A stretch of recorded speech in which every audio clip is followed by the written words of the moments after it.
It is an honor to be here at the Compass Conference once again. How many have been to one of my previous sessions before or seen one of my videotapes? Okay, how many never have? And how many do not understand the question so far? All right, well, good. Well, as he said, my name's Ken Hovind. I taught high school science for 15 years. Brother Bill, I don't understand this apologetics stuff, okay? I don't apologize at all. I believe the Bible is literally true and scientifically accurate, and I think the evolution theory that's being taught in our schools is one of the dumbest and most dangerous religions on planet Earth. Okay. So,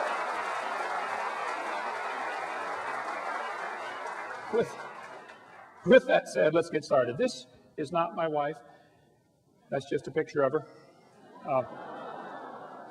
Last summer was our 31st anniversary, and we sat down and figured out how much money we've spent since we got married. We have spent all of it. And praise God, she's with me here out at the table this week. You get to see my wife. She doesn't get to travel much. She's real involved in music at our church, and so you stop in and see her. We live in Pensacola, Florida. Been there for 16 years, and we have 3 kids, one of each. And I got all my kids married off, and the dog died, so I made it. I'm home free. It's wonderful. And we got 3.5 grandkids. And for those who don't know, grandkids are God's reward for not killing your own kids when you thought about it. Hang in there. It'll be worth it all. Amen. All right. And all 3 of my kids and their spouses work in our ministry and all live right around us. God's given us an amazing staff. We've got Creation, Science, Evangelism, and Dinosaur Adventure Land. We have an awesome time down there. A museum, theme park, and science center based on creation instead of evolution. I wish there were thousands of those across the country. So at Bill's request, we're covering today more reasons why evolution is stupid. Now, let me define some terms and some positions. I believe the Bible teaches very clearly, and I believe the scientific evidence points very clearly to this earth being instantly created in 6 days about 6,000 years ago, and a great big flood about 4,400 years ago that completely destroyed the world and dropped everybody's property value to 0. And then Jesus came 2,000 years ago, and so that's the top timeline, and that's the position I take, and I believe that's true and defensible scientifically. The evolution theory says 20 billion years ago there was a big bang where nothing exploded and made everything. And then 4.6 billion years ago the earth cooled down and developed a hard rocky crust, and it rained on the rocks for millions of years and turned them into soup, and the soup came alive about 3 billion years ago.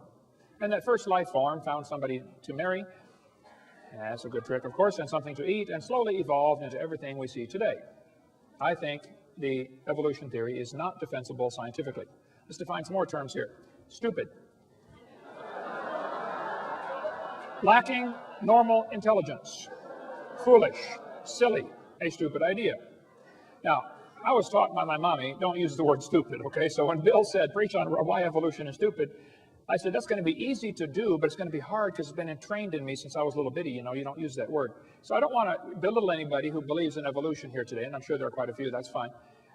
It's just not a common sense idea. It doesn't make sense. The things about evolution just simply are lacking normal intelligence. And we want to fix that today. Now, I collect science books. I taught science 15 years. I happen to love the subject.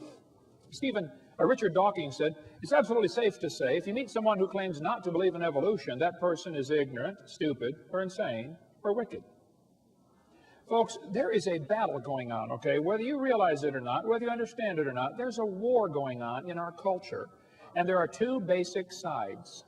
One side says, God made this world, He owns it, He makes the rules. The other side said, nobody makes this world, there are no rules.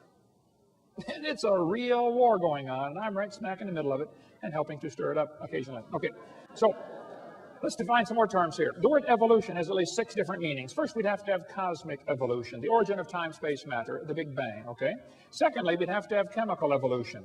That's where all of the elements evolve from hydrogen. I think that's silly. We'll talk about that in a minute. Thirdly, there'd have to be stellar evolution. The stars would have to evolve.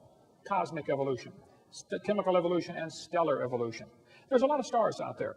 The last estimate, in 2003, the most recent estimate is there are enough stars out there right now that we know about that everybody on planet Earth can own 11 trillion of them to yourself.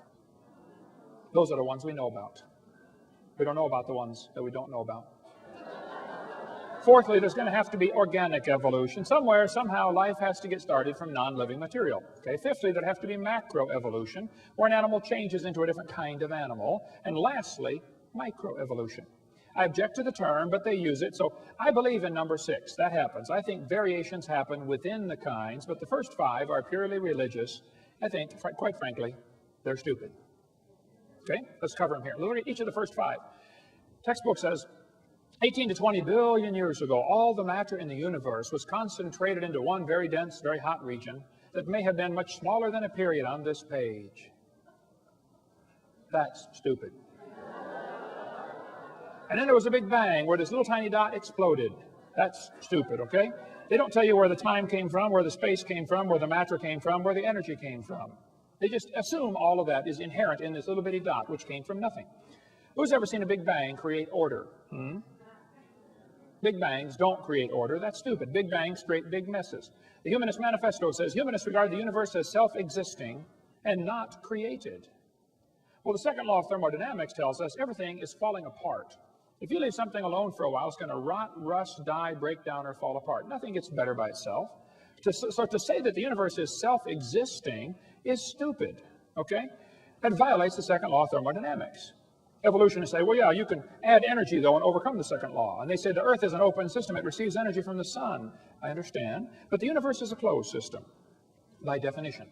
Secondly, adding energy is destructive. There has to be something to utilize the energy. Adding energy is going to make it worse, okay? The Japanese added all kinds of energy to Pearl Harbor one day. They didn't organize nothing for us. A couple of years later, we returned the favor and added energy to a few of their cities, didn't we? Yeah.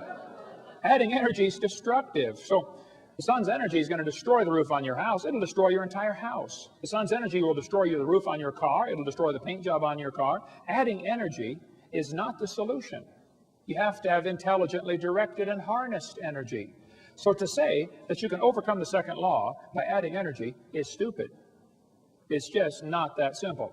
Evolutionists assume that if you give enough time, things get better. That's silly, okay? You give things time, they get worse. Here's Sue at 20. Here she is at 90. They don't get better.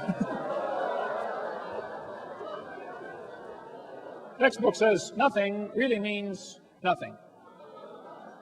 That's stupid. Not only matter and energy would disappear, but also space and time. However, physicists theorize that from the state of nothingness, the universe began in a gigantic explosion.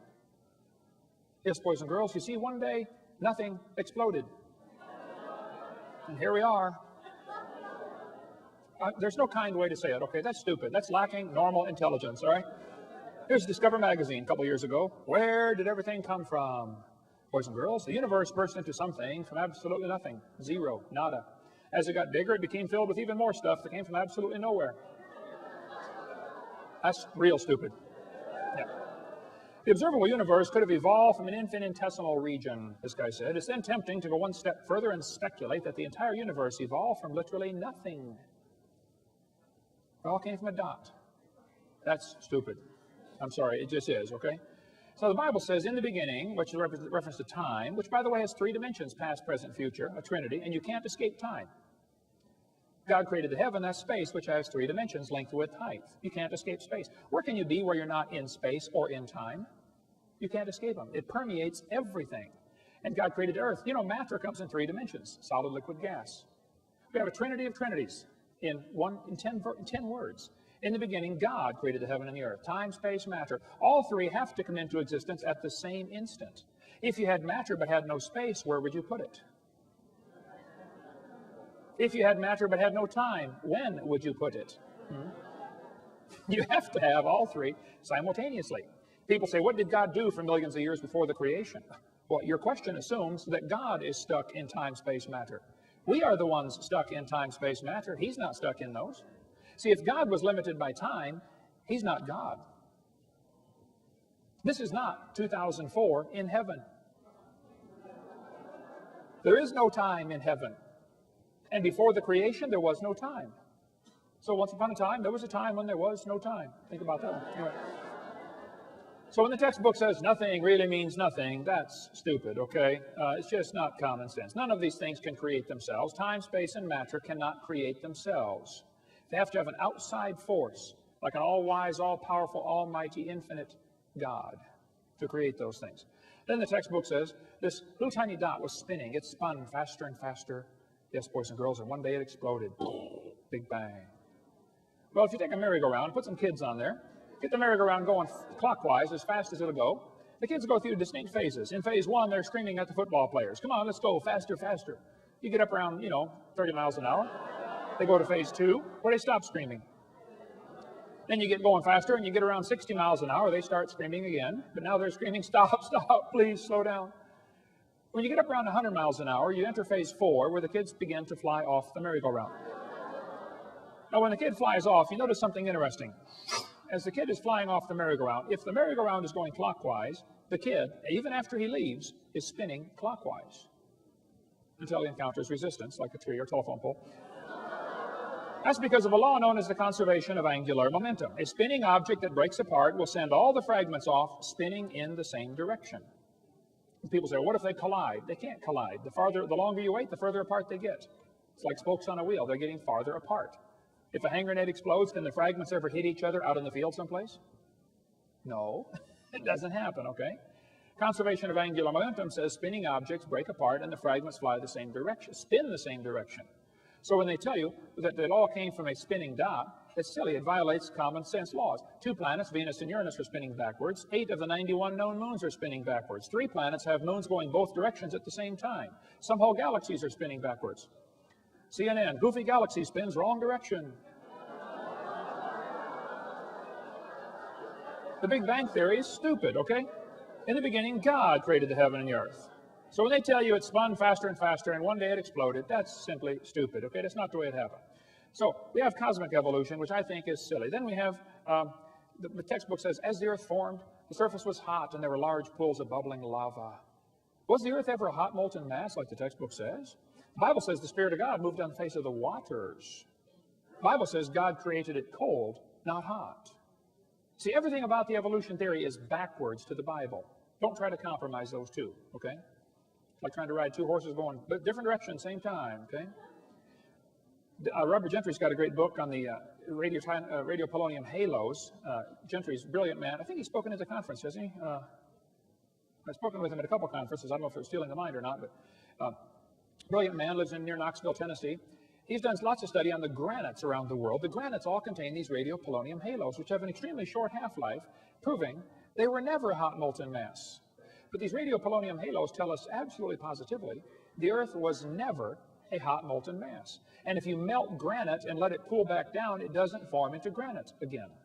Nobody knows for sure how granite was made. So when the textbook says the Earth was a hot molten mass, I'm sorry, that's stupid. It's not true. It's lacking normal intelligence. It didn't happen that way.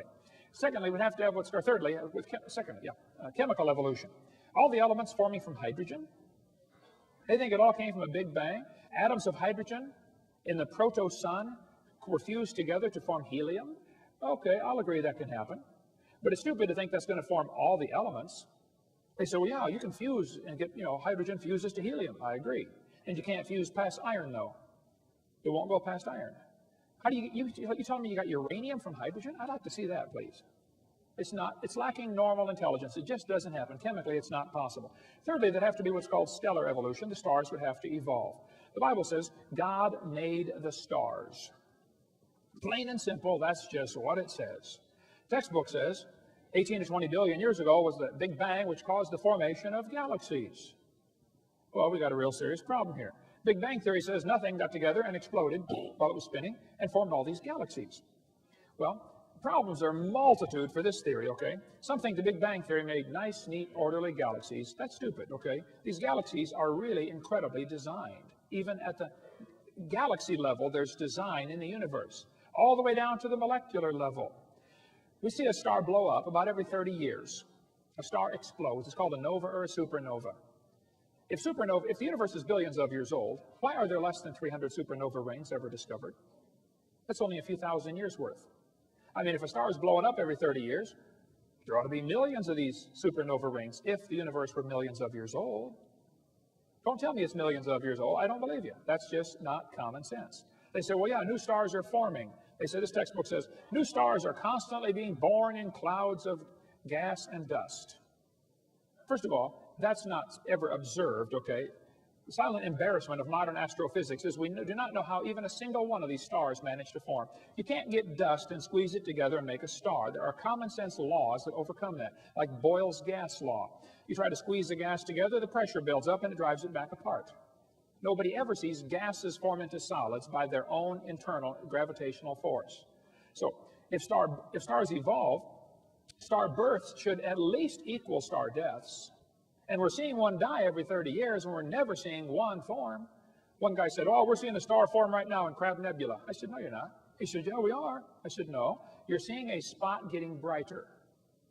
You see a spot, and it's getting brighter, and you're assuming a star is forming. Well, duh, it could be a dust cloud is clearing in front of it. It could be another Big Bang going off, a supernova going off out there. All you're seeing is a spot getting brighter. You're assuming it's making a new star. Nobody's ever seen a new star form. Some people think if we lose stars every 30 years and never replace them, this will eventually lead to having 70 sextillion stars. Yeah, you keep spending money, pretty soon you'll be rich. That's stupid, okay? It just is stupid, okay? Some of these planets are cooling off. They're constantly losing their heat, okay? And the textbooks is telling us they're millions of years old, billions of years old. You can't just keep cooling off and cooling off. Pretty soon it's cooled off. I mean, if you walked into a room and found a cup of coffee sitting on the table and I said, don't touch the coffee, that's hot. And you said, well, whose is it? I said, I don't know, it's been sitting there for 400 years. That's stupid, okay? Jupiter has a moon called Ganymede, which has a very strong magnetic field. Scientists are kind of perplexed by this because the magnetic field indicates a hot molten core, and yet Ganymede should have cooled off billions of years ago. Why does Ganymede still have a hot molten core and a strong magnetic field? To say it's billions of years old is stupid. It's just lacking common intelligence. Saturn has rings around it, but the rings are constantly expanding. They're moving away from the planet. To say they're billions of years old is stupid. They can't be billions of years old. They would have been dissipated by now. They're not billions of years old. The moon is going farther away from the Earth every year. We're slowly losing the moon. Now, this is going to be complicated, so listen carefully. As the moon goes around the Earth, it's gradually getting farther away. It's spiraling out about 3 inches a year. So that means that it used to be closer. Well, if you bring the moon in closer, you start to create a problem, you see, because the moon causes the tides. Now, you folks here in Denver probably don't worry about the tides. But in Pensacola, you worry about the tides, okay? Well, if you brought the moon in closer, you'd create a serious problem because there's a law called the inverse square law. If you bring the moon into 1/3 the distance, you take the 1/3, inverse it, square it, it's 9 times the gravitational pull. If you run all the math on this, you'll find 1.2 billion years ago, the moon was whizzing around just above the surface of the Earth. That explains what happened to the tall dinosaurs. They got moved.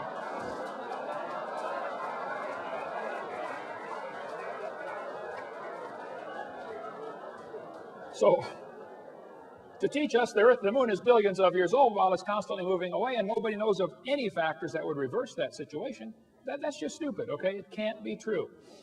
Organic evolution is the 4th stage. That's where life gets started from non-living material. The Bible says God created the living creatures, and there are folks who simply don't want God telling them what to do, bottom line. God, leave me alone, stay out of my life. Okay. So they got to figure out a way how life got here without involving a supernatural intelligence creating it. The Bible says God created it. This textbook says the history of life on Earth began approximately 3.5 billion years ago. How this occurred and has been and will continue to be a topic for inquiry. Let me give you the Hovind translation.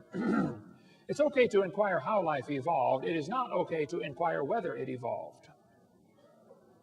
That's stupid. Is this education or indoctrination? Hey kids, we know life evolved, now you got to try to figure out how it happened. How about if we even question, did it evolve? Oh no, you can't question that. You cannot question that. We know it evolved, now just figure out how it happened. That's not education. That's indoctrination. Urian Miller in the 1950s wanted to know how the Earth and solar system had come to be. At the bottom it says, he never proved how life originated. He did add evidence to the theory that life could have started by itself. Life started by itself. That's stupid, okay? Life cannot start by itself. This textbook says, swirling in the waters of the oceans is a bubbling broth of complex chemicals. Progress from a complex chemical soup to a living organism is very slow. That's stupid. Can you believe they cut down a tree to print that book? Where's Al Gore when you need him? Yeah. Here we have 4 major magazines and news media, Scientific American, CNN, New Scientist. They're all saying life sprang from clay. Yes, a piece of clay created life. Well, that's stupid. I think God could take clay and create life, okay? But the clay can't create life from itself. Major difference here, okay? Textbook says, students are taught that life evolved from non-living materials, like this one. Many important events occurred during the Archean era, most important of which was the evolution of life. Progress from complex molecules to even the simplest living organism was a very long process. Yes, boys and girls, you see, long ago and far away. They hide it in antiquity. Well, if you just imagine, you go back far enough, it happened. Oh, yeah, it must have. This one says, between 4 and 3 billion, 3.8 billion years ago, living cells emerged. There's no record of the event. That's stupid, okay? The first self-replicating systems must have emerged in this organic soup. Yep, they all came from soup. Now that's stupid. I'm sorry, it just lacks common sense. Ernst Haeckel said, he knew that spontaneous generation must be true, not because it had been proven in the laboratory, but because otherwise it would be necessary to believe in a creator. Ah, now we're getting to the truth. Well, I'm sorry, Ernst. That's a stupid way to look at life, okay? Have scientists really produced life in the laboratory? Well, they want you to think they have. What they did, they took a series of glass tubes and beakers and flasks and hooked them all together and made 4 gases go through there: methane, ammonia, water vapor, and hydrogen. Notice, there's no oxygen. They didn't want oxygen in there. They excluded oxygen. They said, well, maybe the early Earth had what's called a reducing atmosphere, no oxygen present. Well, and then they said, at the bottom of the flask, it collected stuff that was rich in amino acids. That's stupid. It was not rich in amino acids by a long shot. What they did, they took 4 gases, excluding oxygen. Major problem, because they had to leave oxygen out, because if anything tried to get together, it would oxidize. You know, you cut a banana open, lay it on the table, it turns brown, it oxidizes. You don't paint your car, it rusts, it oxidizes. So they took oxygen out. The problem is, you gotta have oxygen. See, ozone is made from oxygen, and ozone blocks UV light. So if you take away the oxygen, now the UV light destroys your ammonia, and that's one of the other gases you're trying to use. So you cannot get life to evolve without oxygen. And you cannot get life to evolve with oxygen. And the Earth has always had oxygen. All the experiments are showing that there's no proof of this reducing atmosphere. There's far more oxygen in the past than anybody ever imagined.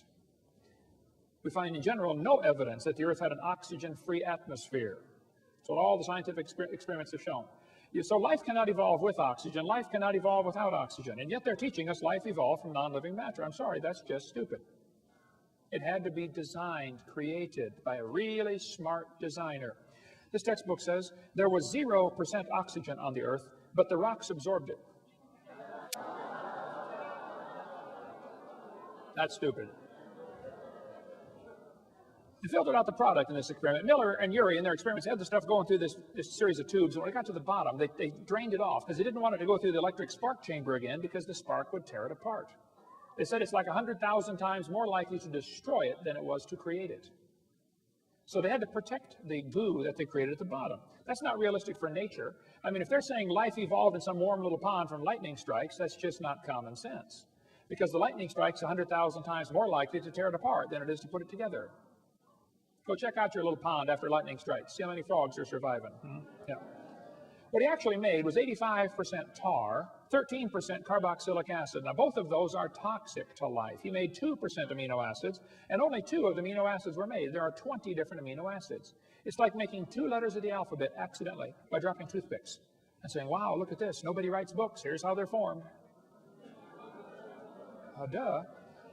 These amino acids bond with tar and acid much more quickly than with each other. Amino acids are like letters of the alphabet. They're building blocks to make words, and you got to have words to make paragraphs and paragraphs to make books. What he actually made in the experiment was the equivalent of a couple of letters, 2 of the letters, and half of them were backwards. Now you really got a problem, because the smallest proteins have 70 to 100 of these amino acids in precise order, and they're all left-handed. What's the chances of dropping toothpicks out of an airplane and creating letters on the ground 70 letters in a row, all facing the right way, all spelled correctly, just to make one paragraph. The chances are zero. It's not going to happen. Now, if you believe it will, that's great. I admire your faith, but don't call it science. And don't make me pay to put that in the schools like it's part of science. Okay, you go start yourself a private school and teach that junk to anybody that wants to pay and come learn it. This is America, the land of the free and the home of the slave, so, or whatever. So, now DNA and RNA are all right-handed molecules, and hundreds of these have to combine in the right order, and they unbond in water much faster than they bond. And as far as I'm concerned, folks, the oceans are completely full of water. Brownian motion is going to drive them apart. It is not common sense to say scientists have made life in the laboratory. It's just stupid. They haven't even come close. I was in a debate one time, and this one student in the Q&A time said, Hovind, what are you going to say if scientists ever make life in the laboratory? What are you going to say then? I said, well, first of all, I would like to point out they're a long ways from it. They're nowhere close to creating life. They can't even get just a couple of these amino acids to combine. Can't even make a protein. He said, well, you're right. I said, now, to answer your question, I guess I'd have to say, if a bunch of intelligent scientists get together and create life in the laboratory, that would prove it takes intelligence to make life. Which is what I've been saying all along.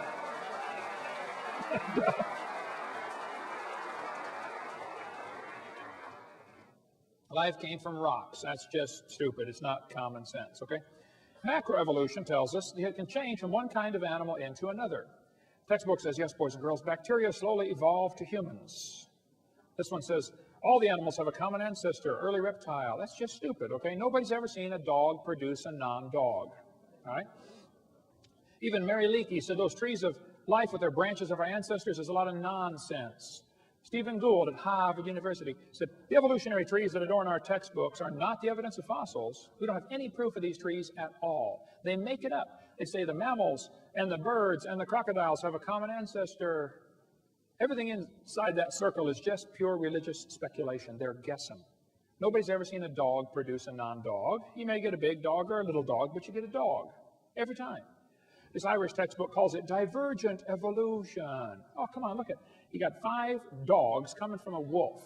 Don't give it a fancy name. It's still a dog, okay? It's not evolution. That's stupid to say that's evolution. It's a variety of dog. This Mexican textbook says the horse and the zebra have a common ancestor. I agree. And it looked like a horse. 4-wheel drive, genuine leather upholstery. I mean, all the standard equipment, okay? There's a lot of kinds of cows in the world, probably 15 different major varieties of cows, and they might have had a common ancestor. A cow. There's a magazine where you can order chickens. Okay, boys and girls, let's order some chickens. Do you want to get cinnamon queens, red rocks, white rocks, cherry eggers, brown leghorns, golden comets? But then the magazine says, jungle fowl are the original bird from which all varieties and strains of domesticated chickens are derived. Did you know all the chickens had a common ancestor? It was a chicken? Some say, well, that's evolution. No, I'm sorry, that's stupid, okay? It's a variety of chicken. All right. There are 8 kinds of bears in the world, and they might have had a common ancestor. A bear. So to take these observations we see, like dogs and wolves having a common ancestor, and saying that is conclusion that we all have a common ancestor, I'm sorry, that's just stupid. It lacks common intelligence, right? Textbook says the horse evolved from a 4-toed horse. What they don't tell you about this is the first one had 18 pairs of ribs. It's a meat-eating animal still alive today in East Africa and Turkey, okay? It's about smaller than a fox. It's not a horse. It's not even related, okay? The next one had 15 pairs of ribs. The next one has 19. They just picked these animals and arranged them in order, okay? The horse evolution series is stupid.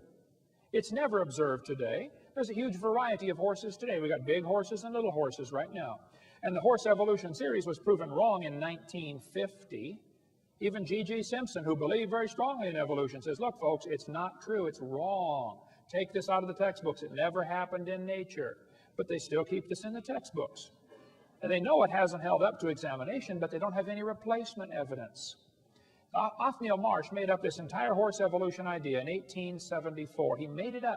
He picked animals from all over the world. Modern horses are found in layers with the so-called ancient horses.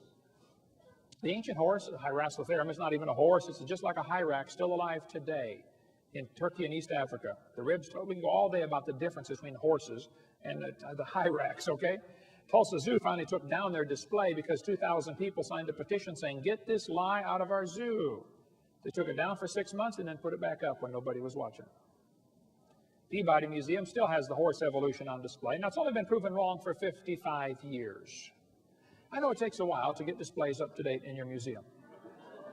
But 55 years is long enough in my book, okay? Leaving that thing in the zoo is stupid. Or in a university, it's not true. I was in a debate one time, and this one professor, I was going through lies in the textbooks. I said, get that out of the textbooks. It's not true. He said, well, fine. He said, well, what are you going to replace all this stuff with? Now, that's stupid. I said, are you telling me we can't take a lie out of the textbooks unless we got a replacement? What you're trying to say is, folks, we want the kids to believe this theory. We've got to give them some evidence, and this is all we've got, and you're taking away our evidence. Now, you've got to find some more. Look, I didn't pick the dumb theory to begin with, okay? I don't believe it. Pick a new theory. That's the way science works. If you don't have any evidence for your theory, you get a new theory.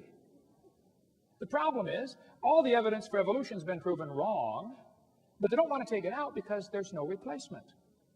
I'm not trying to get evolution out of the textbooks. I just want the lies out of the textbooks. Evolution will automatically go with it because there's nothing left to support it. The Bible says God formed the eye. Eyeballs are unbelievably complex. Charlie Darwin said to suppose that the eye could have been formed by natural selection, absurd. And then he goes for 4 chapters after that and says how he thinks it happened anyway.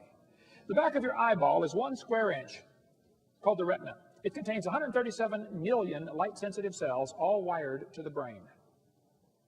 Now, my daddy started me off when I was about 7, building a ham radio. I've done a lot of electrical wiring in my life, built 9 houses. I've done all kinds of electrical wiring. My dad was an electrical engineer at Caterpillar Tractor Company. I cannot imagine hooking up 137 million connections in 1 square inch. My Heavenly Father did it. He's pretty smart. I debated a guy named Ed Buckner, who's an atheist in Buffalo, New York. He said the human eye is an example of poor design. I said, why would you say that, Ed? He said, well, the eye is wired backwards. I said, what do you mean? He said, well, the blood vessels are in front of the retina. I said, yes, I know that. I taught biology and anatomy. He said, well, the octopus has a much better eye because their blood vessels are behind the retina. I said, well, Ed, let me explain something to you. We live in the air. Okay? Air is a very poor insulator for UV light. Okay? So your eyeball has the blood vessels in front of the retina because that's your body's last defense against ultraviolet light. Now, octopus live in the water. Okay? Now, water blocks UV light. See, we have eyes designed for living in air, and they have eyes designed for living in water. Now, if you want to swap eyes with an octopus, you just enjoy yourself, but that's stupid, okay? You're going to be blind in a few weeks, right? What they're trying to say is, well, God wouldn't do it this way, so it must have evolved. That's a silly argument for evolution. They're trying to say poor design is proof of evolution. Porsche made a car one year. It was just a poor design. You could not get the spark plugs out without taking the motor mounts loose and lifting the motor up. That's a poor design. So does that prove nobody designed the Porsche? No. And they look at the human body today and think we are poor design. I say, first of all, fellas, you need to stop and consider something. What you're looking at right here is a copy off of a copy, off of a copy, off of a copy, off of a copy, off of a copy, off of a copy, off of a copy, off of a copy of Adam. The same gene code's been copied so many times. It's amazing we can stand here and talk about it, okay? You're not looking at the original by a long shot, okay? This one is a poor example of the original. Getting worse, too, by the way, much poor. It's stupid to say that poor design is evidence for evolution. The eyeball is so complex, you can walk into a room and look around the room, and in 1 second, your eye picks up enough information to keep the Cray computer busy for 100 years analyzing everything you picked up. Fastest computer in the world. This textbook says the complex structure of the human eye may be the product of millions of years of evolution. That's stupid. The eyeball had to be designed. This textbook shows the kids a reptile eye and a bird eye. And it says, boys and girls, right here, you must picture or imagine how evolution happened. Yeah, we can line up these eyes. Can't you just imagine how one changed to the other? No, The first debate I ever did. They called me up, University of West Florida. I'd just been in Pensacola for 6 months, and I've been writing letters to the editor about the evolution in the newspaper there. Boy, I stirred up a hornet's nest. I do that everywhere I go. Huh? But anyway, the university called me up and said, hey, would you like to come debate one of our professors? I had never had a debate in my life except with my wife, and I lost those every time. How many know what I'm talking about? Come on, get your hand up, you coward. Put your hand up. Well, so I did. I said, what do I do? I don't know anything about debates. They said, you send us 30 questions, and he'll send us 30 questions, and we'll pick them out of the hat. I said, okay. I sent the question. I said, an owl has a cylinder-shaped eyeball like a tin can, like a telescope. The owl cannot move his eyes in his head like you can. They're not round. They're can-shaped, cylinder-shaped. He's got like a little telescope. When he's looking at you, okay? He has to turn his whole head to look at something. Now, it gives him a disadvantage. He can't move his eyes, but the advantage is he can read the newspaper at the other end of the football field. If he could read and he cared what's going on. I said, now, most eyes have a round eyeball. This one has a cylinder-shaped eyeball. Would you please explain to me how this evolved? And how did the bird see in the meantime when it was partway cylinder and partway round? That question never came up, but you know. So when they're telling you the eyeball evolved, it's just stupid, okay? It's not common sense, okay? Michael Behe is not a young earth creationist, but he's got a great book out called Darwin's Black Box. I highly recommend that book if you want to study the complexity of things in nature. For instance, every little bacteria swimming around has at least one hair on it, called a cilium. That little hair is attached to a rotary engine in the bacteria's skin. That little engine is so tiny that 8 million of them would fit on the stump of a human hair. Cut your hair off, 8 million motors will fit on a stump. Yet it turns 100,000 RPM and stops in 1/4 revolution and goes backwards 100,000 RPM. I've done a little bit of motor work. I've had 128 cars in my lifetime. I've rebuilt the motors, the differentials, the wobulator shafts, the Newton valves, the high-speed muffler bearings, filled the headlight fluid. I know how to work on cars, okay? I can't imagine building a motor that would turn 100,000 RPM. And they think this little bacteria motor happened by chance? As things get smaller, the fluid they're swimming through feels thicker. It's called a viscosity problem, okay? So bacteria swimming through his little world is about like a human swimming through peanut butter. And that little bacteria, turning that little motor on the back of that thing, can swim the equivalent of a human swimming 60 miles an hour through peanut butter. We've got a model of this thing in our museum. This textbook says humans probably evolved from bacteria more than 4 billion years ago. They can swim 60 miles an hour. Sign them up for the Olympics, man. You think we evolved from them? We're getting worse, not better. No, that's just stupid, okay? Okay.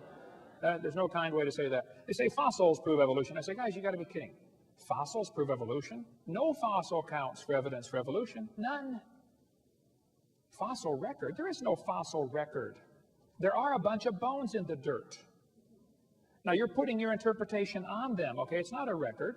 This guy says evolution is a fact, and the best evidence for evolution is the fossils. That's silly, okay? There is no fossil record. You cannot look back in the fossil record. You look at fossils in the present. You put your interpretation on them, okay? There is no fossil record. It's stupid to say that that's evidence. If you find a bone in the dirt, all you know is it died. You can't prove it had any kids that lived. You sure can't prove it had different kids. And why would you think a bone you found in the dirt can do something animals today cannot do, which is produce something other than their kind? No, the fossil record, that would not hold up 2 seconds as evidence in a court of law. This guy says, I said this one, there are no missing links, the whole chain is missing. Stephen Gould said, the absence of fossil evidence is a nagging problem for evolution. We got a good theory, if only we had some evidence. Now that's just stupid, Stephen, okay? By the way, Stephen Gould died with a set of my tapes on his library shelf. I went to visit him a few years before he died. He wasn't there to talk to his secretary. I donated my videotapes to Stephen Gould years ago. Had him sitting on right there next to his desk, and I hope he watched them. Hope he got saved. Maybe he did. I don't know. Hope so. But to believe that we've got a good theory, we just don't have any evidence. Okay, well then maybe consider the theory might not be right, okay? Richard Goldschmidt said, the first bird hatched from a reptile egg. That's real stupid, okay? Then they say smaller is simpler. Well, that's silly, okay? Smaller is more complex. This textbook says all the many forms of life on Earth today are descended from a common ancestor found in a population of primitive unicellular organisms. Excuse me? A primitive unicellular organism? If it's single-celled, it's not primitive, it's complex. That's stupid to say that's simple. One little paramecium is more complex than the space shuttle, and you can put thousands of those into a drop of water. Smaller is not simpler. Here's a microchip inside a paperclip. It's not simple. This ant is holding a microchip that is capable of processing all the letters in the Bible 200 times per second. Let's compare the brain of a honeybee to a NASA Cray computer. The honeybee is tiny, the Cray computer is huge. We'd all agree there's a size difference, okay? The brain of a honeybee is pretty small. The Cray computer could do 6 billion calculations per second. I think they got a faster one now. But the YMPC-90 could do, YMP-90 could do 6 billion calculations a second. It's estimated the honeybee's brain does 1,000 billion calculations per second. The Cray uses many megawatts. The honeybee uses 10 microwatts. Talk about energy efficient. You know, the honeybee not only makes honey, he flies on honey. That's his energy source. And the honeybee can fly 1,000,000 miles on 1 gallon of honey. How would you like a machine that gets 1,000,000 miles per gallon? Cray costs $48 million. The honeybee's brain is pretty cheap. You splat them on your windshield all the time. Many people scramble to help babysit the dumb Cray computer. If it breaks, man, you got to call in a whole crew to fix it. Honeybee has a self-healing computer. How'd you like one of those? Cray weighs 2,300 pounds. Honeybee doesn't weigh too much. Let's see. The Cray computer is huge, slow, inefficient, costs lots of money. You got to babysit it. But everybody knows it was designed. There isn't anybody with half a brain who would tell you the Cray came from an explosion in an electronics factory. But they turn right around and say the honeybee evolved. That's stupid, okay? Smaller is not simpler. Smaller is more complex. And the brain of a human is a lot more complex than a honeybee. The human brain's unbelievable. You've got the memory capacity of the entire British Library. You have the computational power in bits per second greater than the entire national telephone system. The human brain is absolutely phenomenal. One evolutionist told me that he thought the human brain was nothing but 3 pounds of chemicals that arranged themselves by chance over billions of years. I said, then how can you trust your thoughts and the conclusions you've come to? That's stupid, okay? Maybe, never mind. DNA proves evolution. Yes, boys and girls, we have evidence from molecular biology. Percentage of DNA sequences is talked about here. It says Darwin speculated all forms of life are related. This speculation has been verified. You think DNA has verified Darwin's theory? That's stupid. DNA is unbelievably complex. The DNA molecule in your body, the deoxyribonucleic acid, is the most complex molecule in the universe. If you took it and unwound it and unwound it and unwound it and unwound it and unwound it, if you could ever get the thing untangled, it'd be about 7 feet long. And it'd be like a twisted ladder. Each half of the ladder is called the genes.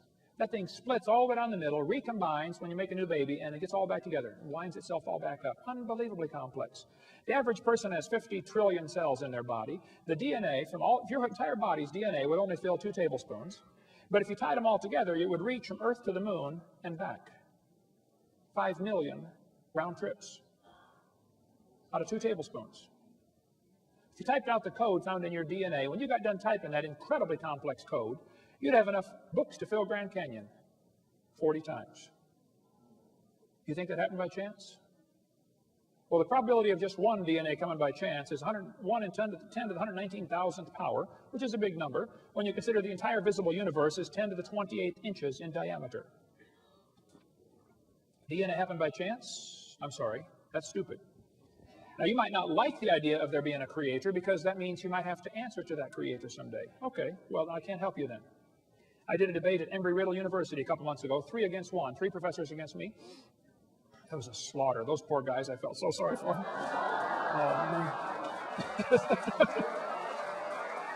The next day, the student who organized the debate said, would you guys like to do that again? They said, no. After the debate, we had a Q&A time, and one of the kids said, I believe evolution's a fact. I said, well, let me ask you a question, son. Suppose, just suppose, creation was true. Suppose I'm right. Suppose there is a creator. And he owns this place. I mean, he made it. He owns it. Just suppose, okay? And he makes the rules. I said, would that change your lifestyle any? He said, what do you mean? I said, well, suppose the Creator gave us a book like the Bible that says, thou shalt not commit adultery. Don't lie, don't cheat, don't steal, no lust, no fornication, no pornography. Is this going to change your lifestyle any? He said, yeah.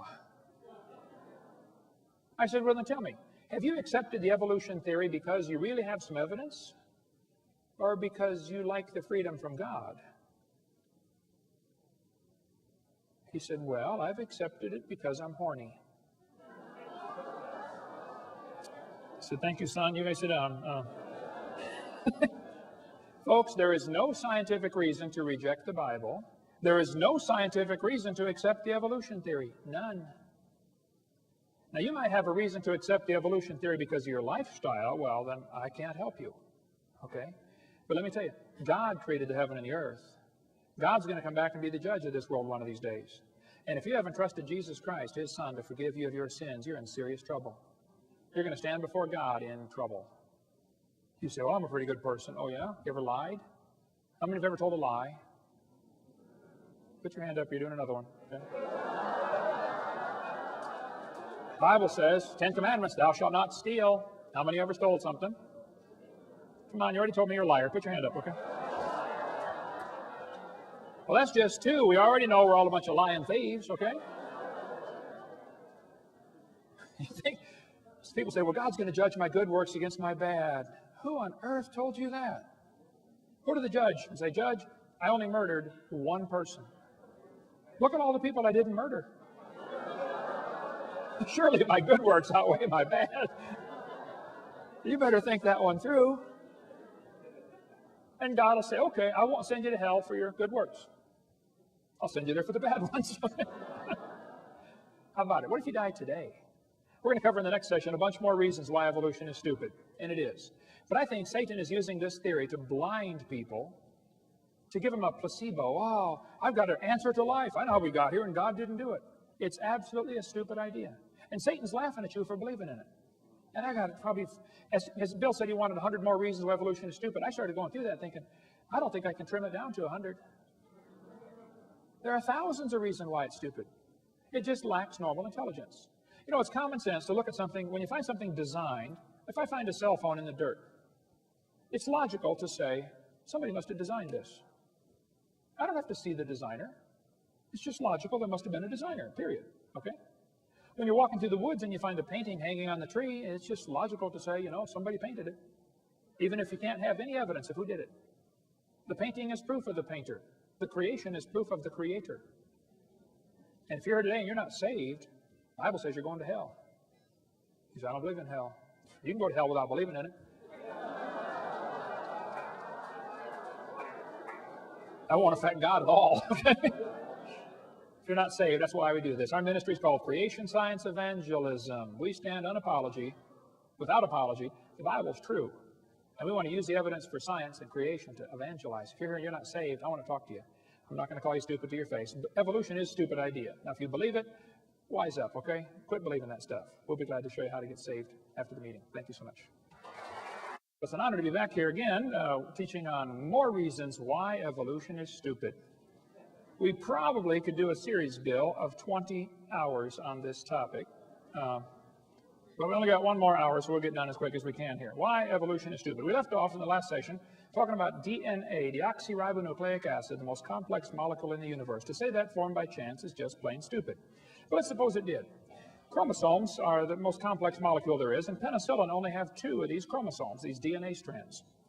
So they must have evolved first, and then slowly over millions of years, they got some more chromosomes and turned into a fruit fly. They have 8. Very slowly, over millions of years, they developed more chromosomes and became a tomato, or possibly a housefly. They're twins. It's very tough to tell the difference between these 2. And then slowly evolved into a pea, and then over millions of years, it became a bee. Now there you can see the similarity. Pea, bee, very similar, okay? And slowly, over millions of years, we had triplets. Either the possum, the redwood tree, or the kidney bean came first. I'm not sure. Tough to tell them apart, folks. They all have 22 chromosomes, you know. Let's see, possum, tree, kidney bean. Let's see, possum, Skinny bean, evolution. And then slowly, over millions of years, we evolved enough chromosomes to be a human. Here we are with 46. If we can just get 2 more, we're going to be a tobacco plant. I know some already smell like it. Sometimes I'll get on the elevator and I'll say, man, you're evolving, you're way ahead of me. And maybe someday we'll have enough to be a carp. And it probably won't happen in my lifetime, but maybe start 8, 34, 95, 72, we'll have enough chromosomes to be a fern. Why don't they talk about the chromosome number as as evidence for evolution? They tell the kids 20 kinds of amino acids, that's true, make up all the proteins. It says, explain how this fact supports the idea that all life shares a common ancestor. Well, that's like saying all the books in the library have the same 26 basic letters. That's a good point. You see, boys and girls, that proves they all evolved from Morse code. No, teacher, somebody wrote those books, okay? That's just stupid to say that the fact that we all have 20 amino acids is proof we're related. See, the reason God designed it where we all have the same basic amino acids that make up the proteins is so that the brown cow can eat the green grass and give the white milk, and I can drink it and get the blonde hair.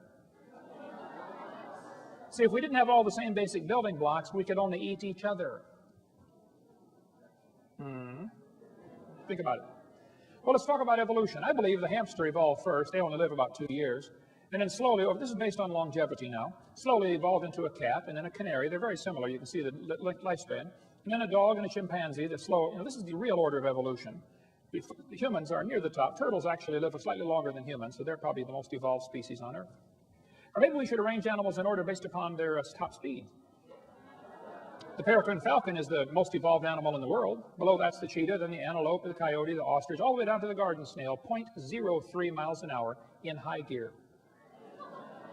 Or maybe we should arrange the animals in order of how they evolve based upon their gestation period, how long they're pregnant. Elephants are the most evolved. They're pregnant 21 months. Hamsters only half of a month, 15 days. Maybe we should arrange the animals in order based upon their body weight. The blue whale is the most evolved.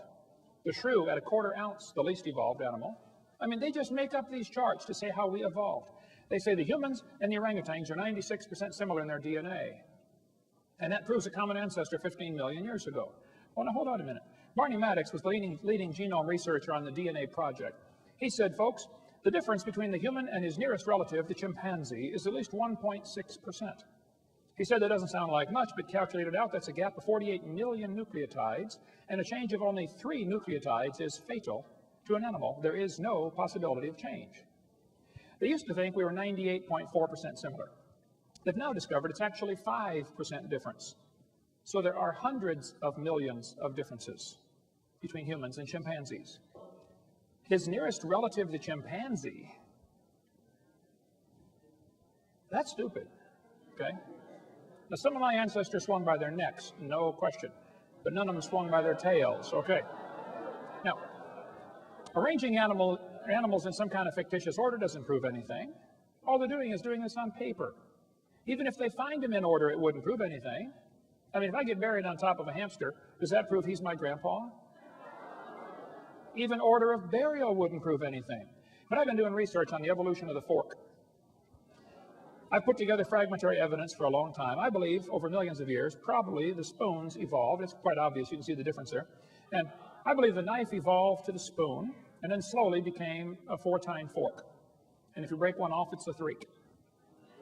And if you break another one off, it's a toque and then a wonk. Okay? But I felt like I knew I had it right, but I felt like I had a missing link. I found it one day flying through Connecticut on U.S. Air, the missing link. So the evolution of silverware is becoming very complete. Yeah. A lot of mutants didn't survive. When people found out I was researching the fork and evolution, they sent me all kinds of frauds. I mean, people were trying to get famous, okay? They were hoping for fame and fortune. This is an obvious fork head on a spoon handle, but I'm a nice trained scientific eye, caught it right away.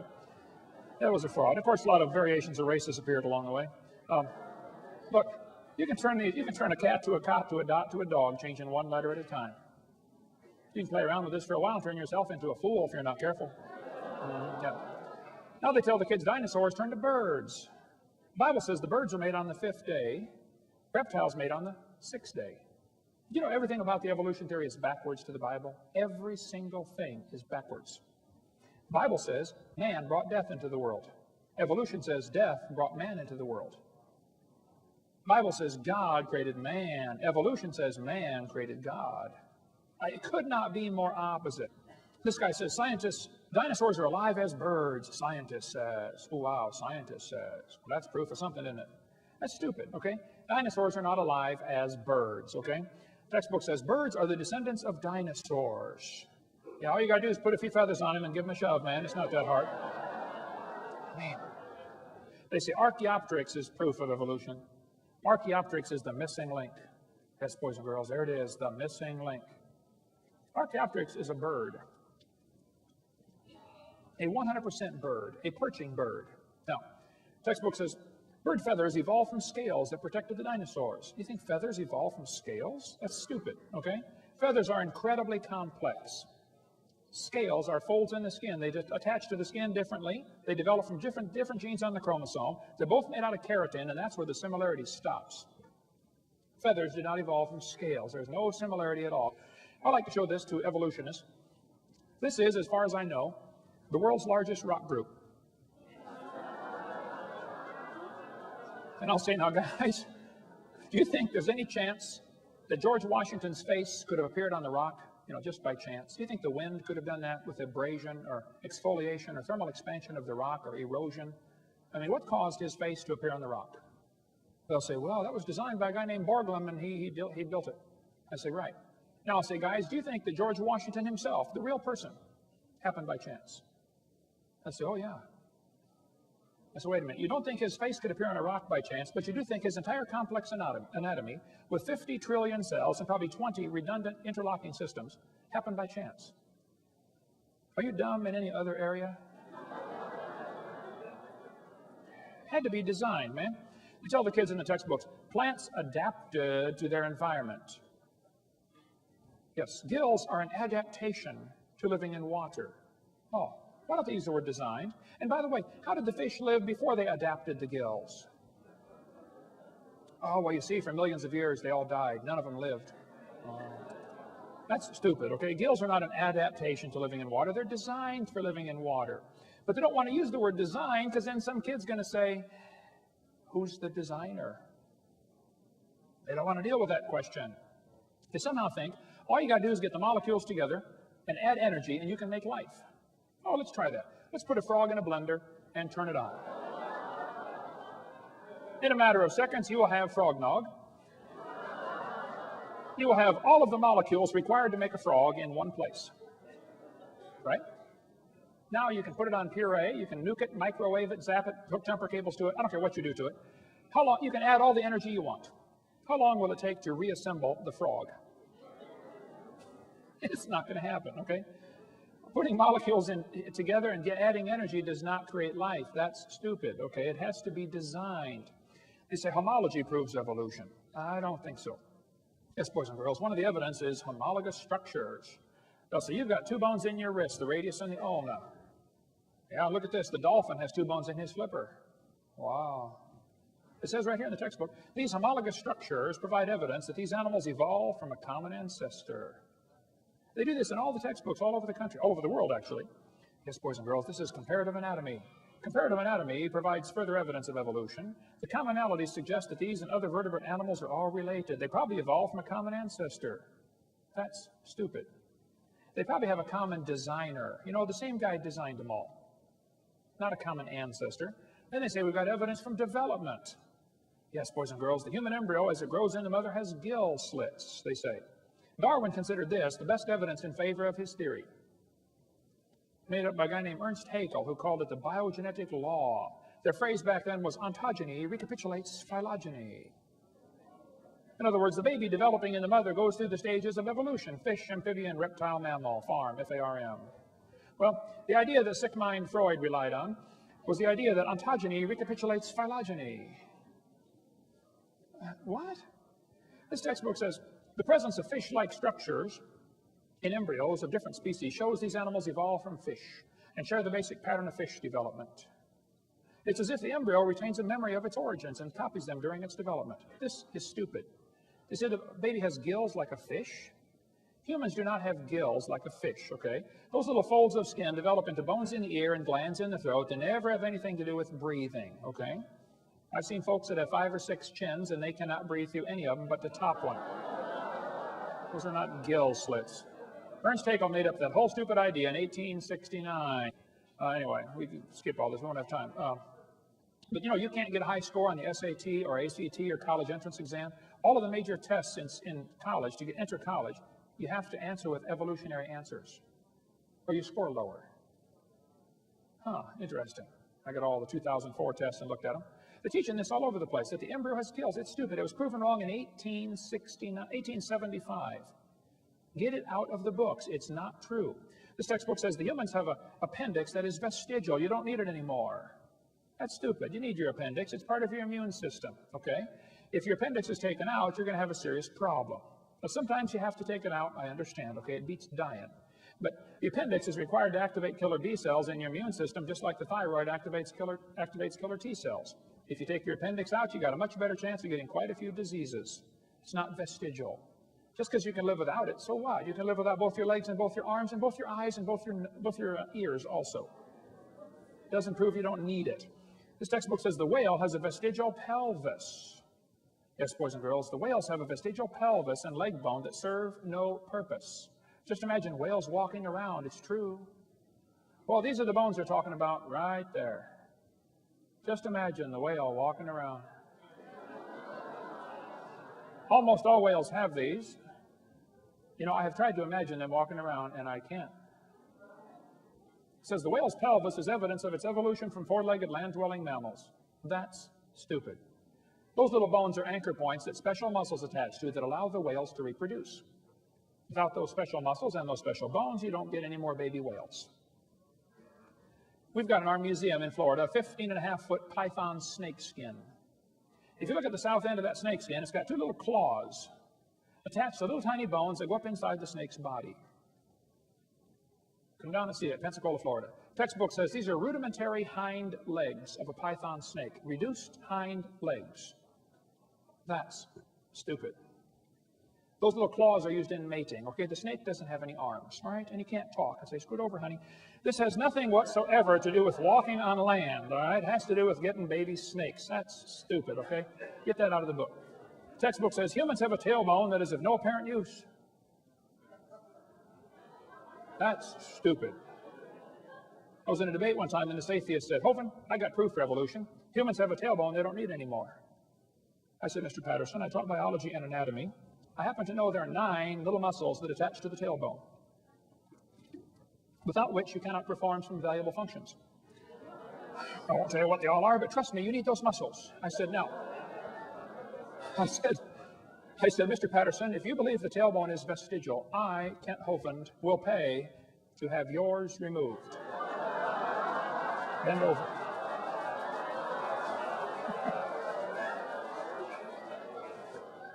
He did not volunteer. Textbook says the coccyx is a small bone at the end of the human vertebral column. It has no present function and is thought to be the remainder of bones that once occupied the long tail of a tree-living ancestor. This is what your kids are being taught in school, folks. Look, I hate to say this, but the problem in the textbooks is not fixable in the short term. Get your kids out. The ship is going down. Get them out.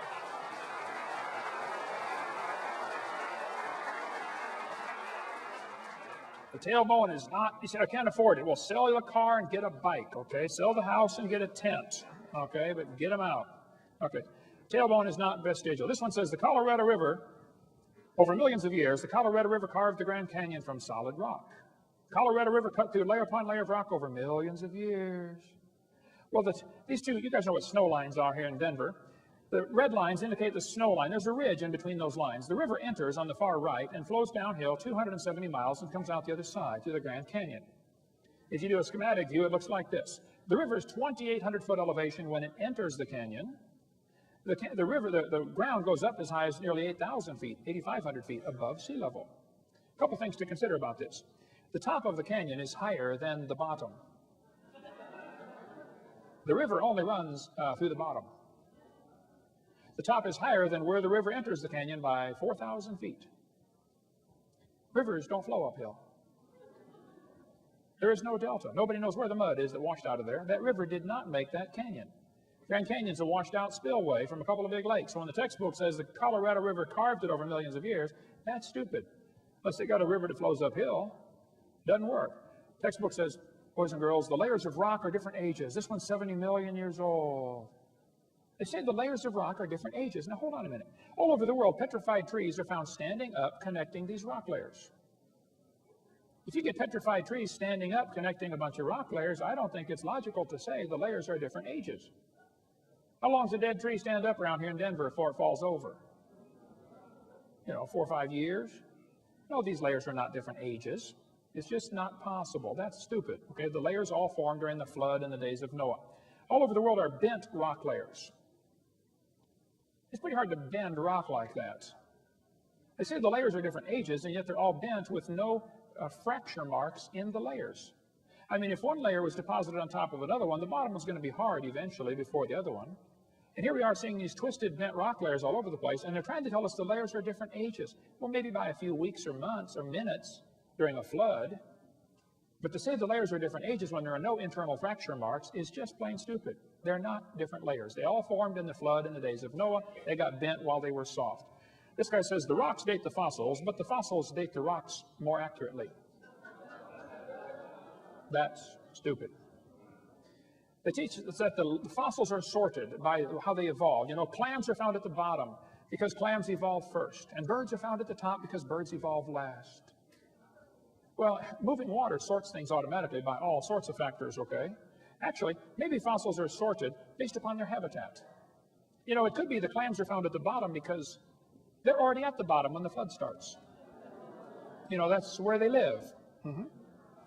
Maybe they're sorted based upon intelligence. As far as anybody can figure out, clams aren't too bright. Maybe they're sorted based upon mobility. Did you know clams can't run very fast? Maybe they're sorted based upon body density. Maybe it's a combination of all those. Don't tell me they're sorted by evolutionary process. That's stupid. They look at erosion marks like a Bryce Canyon and say, oh yeah, it took millions of years. See all that erosion? Wow, millions of years of erosion. Oh, wait a minute. It's a pile of dirt in my backyard. There's millions of years of erosion along a highway built a few months ago. Ancient seabed. Look at all the, buttes sticking up there and pillars and columns. Oh, millions and millions of years of erosion. All you got to do is fly out west and look out the window of the airplane once in a while, and you'll see huge erosion marks all over the place. The very simplest things could not evolve. It's an excellent, very simple book, so cute. We sell it in our ministry, called Exploding the Big Bang, Could a Box Evolve? Could just a cardboard box evolve? And there's a whole chapter explaining how cardboard boxes are made. Is it possible that a cardboard box could evolve? How about an ink pen? How about a paper clip?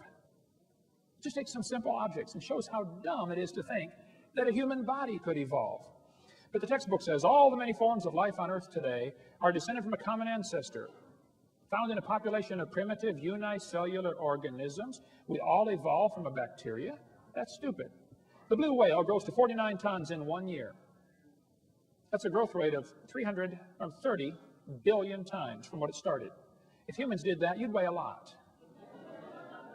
Blue whales slowly tried to evolve this ability over millions of years. None of them survived, of course. They all died. Blue whale evolved from a bacteria. That's stupid, okay? The seahorse, the only fish that swims in the upright position, and the male hatches the eggs. Interesting. What did this evolve from? Who's its ancestor? This evolved from a bacteria? That's stupid, I think. Sperm whale can dive 10,000 feet, stay there for 2 hours underwater. The pressure at 10,000 feet is 620,000 pounds per square foot. As the sperm whale slowly tried to evolve this ability over millions of years, none of them survived. They all died. The sperm whale evolved from a bacteria? I'm sorry, folks, that's just stupid, okay? The platypus, what did it evolve from? Has hair, lays eggs, senses electrical signals in its prey's muscles. When the crawdads are trying to crawl away from this thing, the muscles contract. This thing can sense the muscle contraction in the crawdad. Bats, with their echolocation, can sense a moth and go pick it out of the air, but the moth can hear the echolocation and drop. How did the moth evolve that? How did the bat evolve the echolocation? The platypus evolved from bacteria? It's just stupid, okay? Bottlenose whale can dive 3,000 feet down in 2 minutes. Try that. Watch what happens to your eardrums.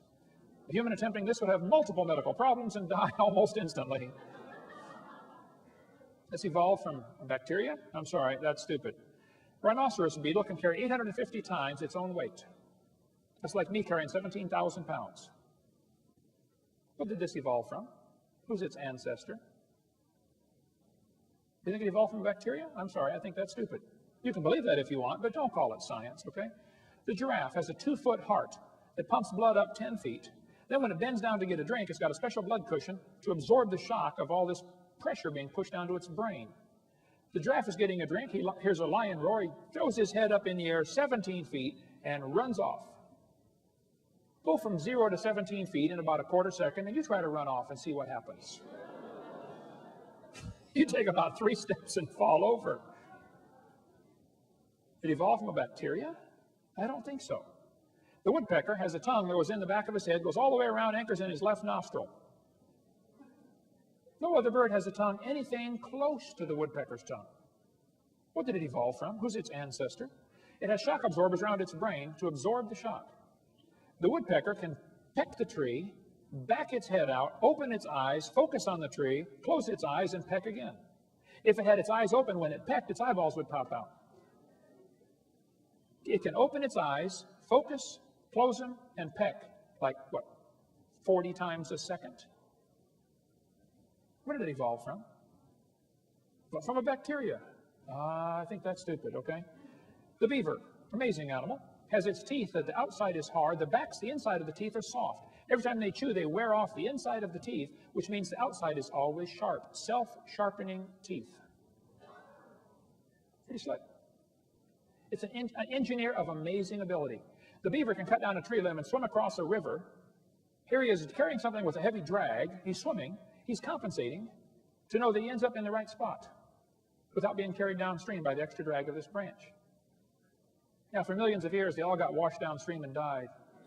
None of them survived. Yeah. Came from bacteria. I just think that's stupid, okay? The golden plover goes to Alaska, lays its eggs, puts on 70 grams of fat, raises the babies for a few weeks, and then it takes off and flies 88 hours nonstop to Hawaii. It burns 1 gram of fat per hour. It's only got 70 grams. It needs 88 grams to make it. So they fly in V formation, and they're always switching who's the leader. The leader takes the brunt of the airflow. All the rest of them save enough energy that they land in Hawaii using only 70 grams of fat. Several weeks later, the babies take off from Alaska and fly to Hawaii. They've never been there.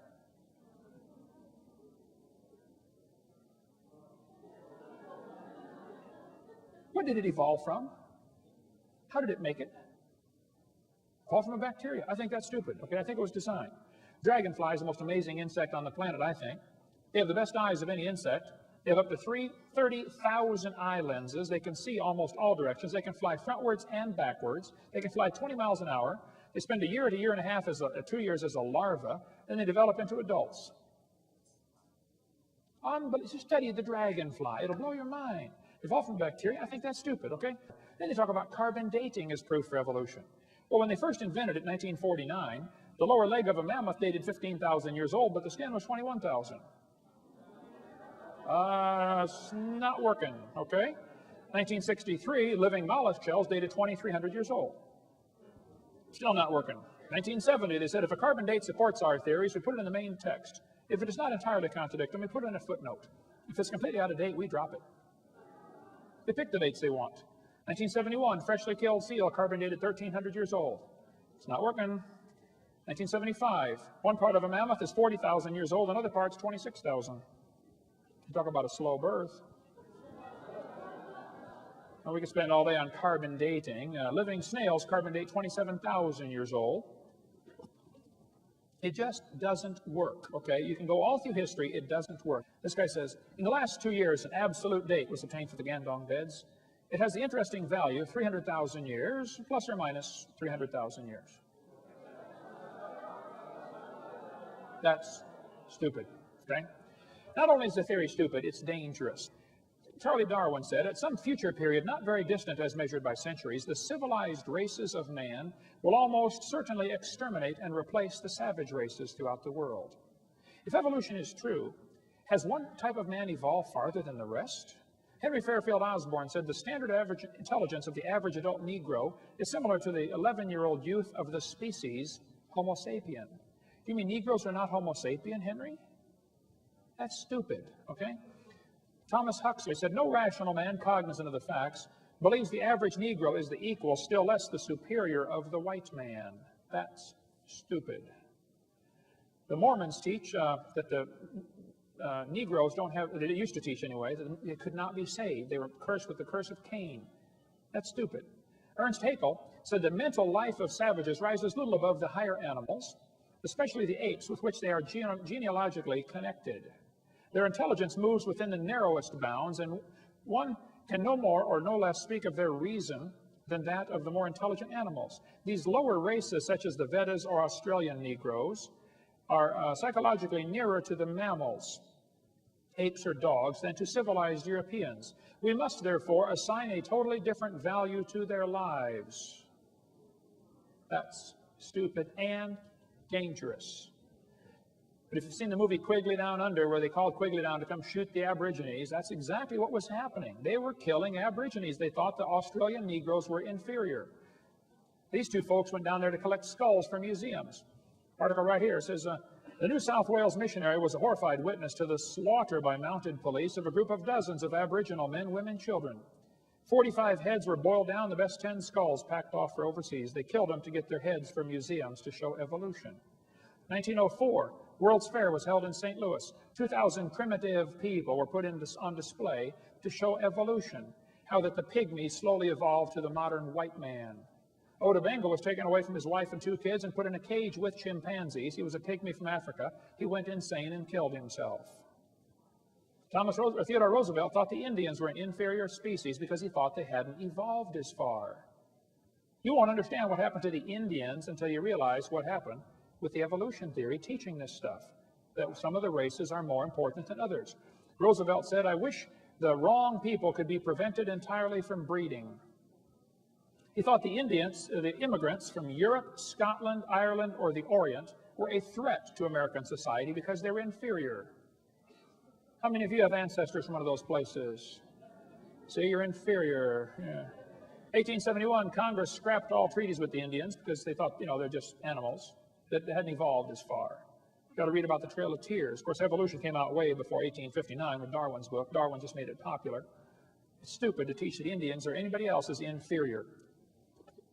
Comrade Stalin went to a Christian school as a kid. He read Darwin's book and became an atheist. Darwin's book changed his life forever. Comrade Stalin killed between 60 and 100 million of his own people. You ought to read any of the books by Alexander Solzhenitsyn.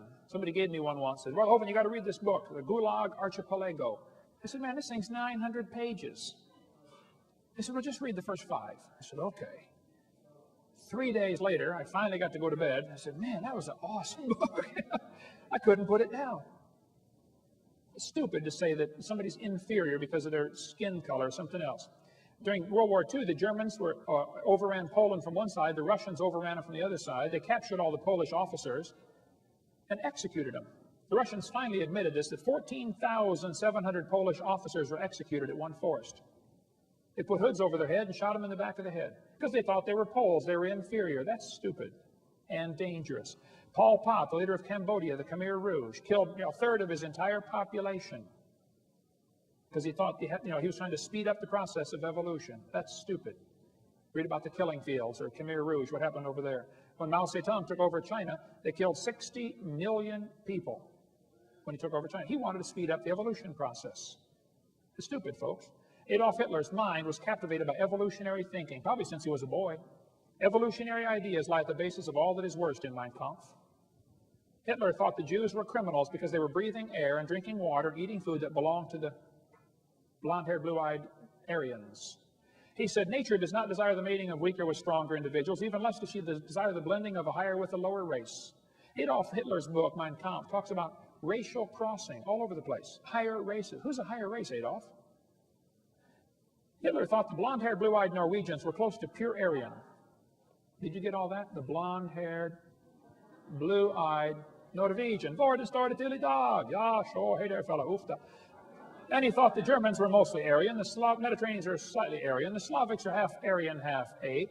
Orientals are slightly ape. Black Africans are mostly ape. And Jews are close to pure ape. That's the list Hitler was working off of. He hated the Jews. He also hated the blacks. Olympics were held in 1936 in Germany. Jesse Owens, the black American athlete, won the most gold medals. Hitler said, it's not right to make my men race against this animal. Well, Hitler, that's stupid. He's as much a man as you are, probably more. Textbook says you're an animal. Kids, don't you buy that for a second. That's stupid. You're not an animal. I've seen some look like it, okay? I've seen some act like it. You're not just an animal. You're made in God's image. You're going to answer to God one of these days for everything you've ever said or thought or done. Arthur Keith said, evolution is unproved and unprovable. We believe it because the only alternative is special creation, and that is unthinkable. We don't want to believe this theory. Well, that's a stupid reason to go to hell, because you don't like the theory of that God might have made the world. Julian Huxley said, I suppose the reason we leapt at the origin of species was the idea of God interfered with our sexual mores. That's stupid. The Bible says they did not like to retain God in their knowledge. God gave them over to a reprobate mind to do things which are not convenient. That's dangerous. But can you imagine if God gave up on you? Wow. Maybe you're here today. Somebody dragged you here and said, oh, you got to come to this meeting. I want you to come. And you believe you came from a rock 4.6 billion years ago because that's what you've been taught in school. God is not willing that any should perish. But to accept the idea that you came from a rock and to reject the idea that God created this world, it is stupid, okay? I'm sorry. There's no kind way to say it. The Bible says God cannot lie. He promised, whosoever shall call upon the name of the Lord shall be saved. Now that's smart. That's the deal of the century, the deal of a lifetime. God says, here, I'll take all your sins, throw them as far as the east is from the west, and I'll give you my righteousness on your account. On account of you don't have any. That's what I did 35 years or 36 years ago. I said, Lord, I'm a sinner. He said, you can say that again. I said, Lord, I deserve to go to hell. He said, you can say that again too. I said, but Lord, I want you to save me. I want you to forgive me based on what Jesus did. Wow, he did. He'll do the same for you. Let's summarize here. God made this world. He owns it. He makes the rules, and we're guilty of breaking his rules. He told us pretty clearly, don't lie. We've all lied. Don't steal. Well, you've stolen. You can read the whole list and find out we're guilty. We're going to have to be punished or find a substitute. And that's where Jesus comes in. 36 years ago, I asked the Lord to come in my heart and save me. What if he died today? Where would you go? If you're not sure you're saved, you ought to think about it. You're going to be dead for a long time. I mean, a really, really long time. If you're not sure you're going to heaven, I think it's stupid to get out on that highway. Have you seen the way they drive here in Colorado?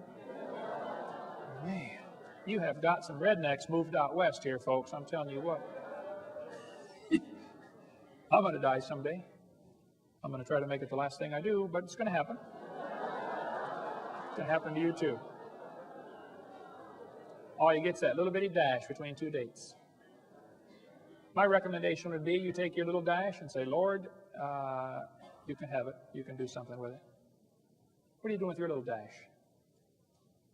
The guy who's third in the nation in racing motorcycles got saved in my seminar. He came to next year when I was preaching up there in Connecticut. He said, hey, Brother Hovind, I'm so excited. It's great living for the Lord. He said, let me take you to breakfast tomorrow. I said, that'd be great. He said, I'll bring one of my bikes. You can test drive it. I said, okay. I've got a Honda 250.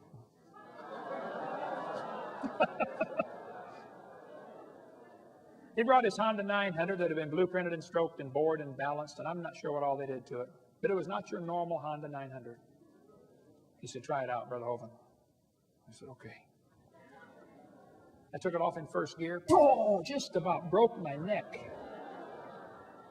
I hit second gear. I was just about to drop it into third when I glanced down and realized I am going 90 miles an hour in second gear. It has 6 gears.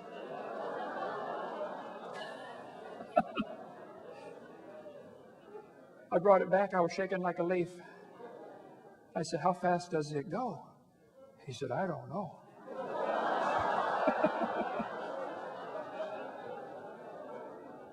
But guess what he wants? A faster bike. Hey, the people that have 80 pairs of shoes in their closet, do you know what they want? More shoes. People that have a big house, guess what they want? A bigger house. People that shoot the 10-point buck, guess what they want? They want to shoot a 12-point. People that have $1 million in the bank, guess what they want? More. It takes us a whole lifetime to figure out things here aren't going to satisfy. They just aren't. I'll tell you one thing I found that satisfies. Give your little dash to Jesus. Say, do something with this. You can have it. One little boy came to Jesus one day and said, Jesus, you look like you're hungry. You've been out here preaching all day. You can have my sack lunch. I ain't got much. I only got five biscuits and 2 fish sticks. Jesus said, well, son, I can have the whole thing. He said, yeah. He said, well, son, sit down right there. Watch this. Jesus fed 5,000 men, plus women, plus children out of that one little boy's lunch, including that little boy. That's pretty cool. He could have kept his lunch and fed himself. But he decided to give it away. And he still fed himself. And 20,000 more people. Plus brought home 12 baskets full of fragments. You just can't beat a deal like that. Now, you can save your little life and use it for yourself if you want. That's your prerogative. I don't care what you do. You can work hard, make a bunch of money, and die rich. Okay. You're going to die either way. Or you can give your little dash to Jesus. Say, Lord, would you do something with this? Some of you need to start a ministry. I'll tell you what, Denver needs a creation museum.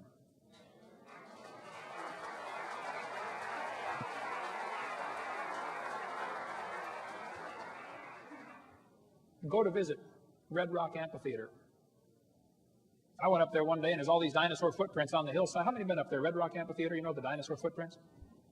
I stopped up there looking at these dinosaur footprints on the hillside, and this old man was standing up there. He's looking at them, you know. Pretty soon a school bus stopped. And a bunch of kids got out. And this old man walked over and said, hey, boys and girls, I'm a member of the club called Friends of the Dinosaurs. Let me tell you about these dinosaur footprints. He said, millions of years ago, dinosaurs were walking along the beach, and they left their footprints, and they hardened. And then over millions and millions of years, the mountains lifted up, and now the footprints are at an angle like that. After the kids got on the bus and left, I said, hey, do you own this property? He said, no. I said, well, who does? He said, well, it's a state property. I said, now, do you get paid to do this, to give these tours to the kids? He said, no, I just volunteer my time. I said, so you don't own the property, and you just volunteer to do this? He said, yeah. I said, okay. Next school bus stopped.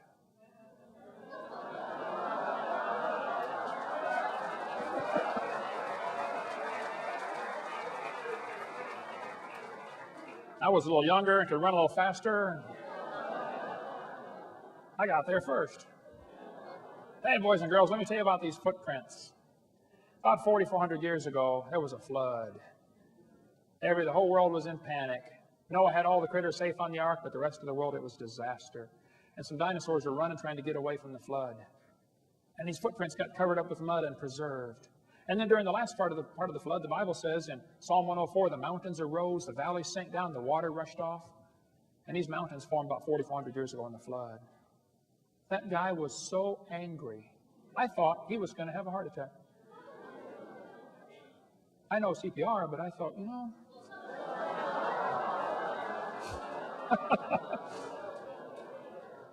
If you're a Christian, what on earth are you doing, for heaven's sake? Everybody ought to find something to do. People say, Hovind, did God call you to start a ministry on creation? I don't know. I never got a letter or a phone call. It just needs to be done. Now, kids, you go to sleep. You won't understand this. Kids, you may go to sleep. Parents, you'll understand. You know, mom can wash the clothes, dry them, fold them, and set them by the bedroom door. The kid comes in and doesn't even see them. How many know what I'm talking about? Now, come on. Didn't you see those clothes? Uh-uh. I think God's up in heaven looking down at some of his kids, maybe some in this room. Can't you find something to do for my kingdom? You know, witness to somebody. Give them a gospel tract. You say, oh, I don't want to drive them off. What are you going to drive them off to? Hell number 2? Find something to do. If we can help any way we can, that's what we're here for. Thank you so much. Dismissed.